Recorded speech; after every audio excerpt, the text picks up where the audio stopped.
இன்னைக்கு என்ன செய்தி? கேரளாவில் தீபக்ன்ற நபர் ஒரு பஸ்ஸில் ட்ராவல் பண்ணுறாங்க. அதே பஸ்ஸில் பார்த்தீங்கன்னா சிம்ஜிதான்ற ஒரு பொண்ணும் ட்ராவல் பண்ணுறாங்க. இந்த சிம்ஜிதான்ற பொண்ணு வந்து ஒரு சோஷியல் மீடியா இன்ஃப்ளூயன்சர்.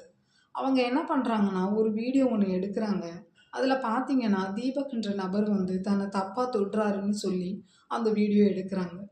எடுத்த வீடியோவை அவங்களுடைய சோஷியல் மீடியா பக்கத்தில் அப்லோட் பண்ணுறாங்க. அந்த வீடியோ பார்த்தீங்கன்னா வைரல் ஆகுது. அது கிட்டத்தட்ட 2 மில்லியன் வியூஸ் வரைக்கும் போகுது.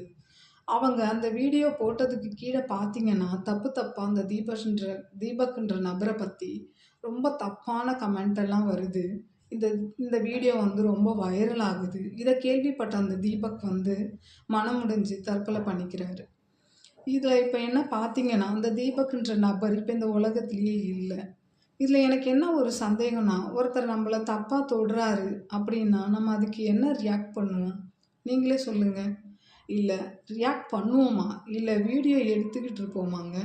ஆனால் இந்த சிம்சிதான்றவங்க நம்ம ஒருத்தர் வந்து தப்பாக தொடுறாங்கன்றத எப்படிங்க அவர் பக்கத்தில் இருந்து வீடியோ எடுக்க முடியும்? சரி, அப்படியே எடுக்கிறீங்க. உடனே அந்த வீடியோவை காமிச்சு அங்கேயே கேள்வி கேட்டிருக்கலாம். அந்த இடத்துல அவர் தப்பு பண்ணாரா இல்லையான்றத அங்கே கேட்டிருக்கலாம். அப்போ அவங்களுக்கு ஒரு நியாயம் கிடச்சிருக்கும். இல்லையா அந்த வீடியோவை எடுத்துக்கிட்டு நீங்கள் போலீஸ் ஸ்டேஷன் போயிருக்கலாம்.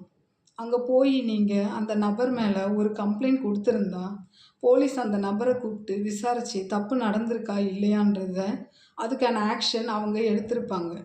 இதெல்லாம் எதுவுமே பண்ணாத நீங்கள் இடித்த நபரையும் கேள்வி கேட்காம போலீஸுக்கும் போகாமல் அப்படியே அதை சோஷியல் மீடியாவில் அப்லோட்டும் பண்ணி இன்றைக்கி ஒரு உயிரே போச்சுங்க உங்களால். இப்போ வந்து பார்த்திங்கன்னா அந்த தீபக்குடைய அப்பா அம்மா மனம் வருத்தப்பட்டு மன உளைச்சலுக்கு ஆளாகி இன்றைக்கி நிம்மதியை இழந்துட்டாங்க. இப்போ என்ன பண்ணியிருக்காங்க அவங்க அப்பாவும் அவங்க அம்மாவும் சம்ஜிதான்ற அந்த நபர் மேலே பெண் மீது வந்து போலீஸ் கம்ப்ளைண்ட் கொடுத்துருக்காங்க. அந்த கம்ப்ளைண்ட் பேரில் சம்ஜிதாவை போலீஸ் அரெஸ்ட் பண்ணிட்டாங்க. இப்போ என்ன பார்த்தீங்கன்னா அவங்களுக்கான தண்டனை இப்போ கிடச்சிரும்னே வச்சுக்குவோம். ஆனால் அந்த தீபக்ன்ற நபருடைய உயிர் திரும்ப வருமாங்க? அவங்கள நம்பி ஒய்ஃப் இருக்காங்க, ஒரு குழந்த இருக்குது. அந்த அந்த அவங்க அந்த நபரை நம்பி தான் அந்த தீபக்ன்ற நபரை நம்பி தான் அந்த குடும்பமே இருக்குங்க. அவங்க அப்பா அம்மா இருக்காங்க. இப்படி அந்த போன உயிர் திரும்ப வருமாங்க? என்னங்க பண்ணுறது? இப்படியும் இந்த சில பெண்கள் நம்ம நாட்டில் இருக்க தான் செய்கிறாங்க. நன்றி.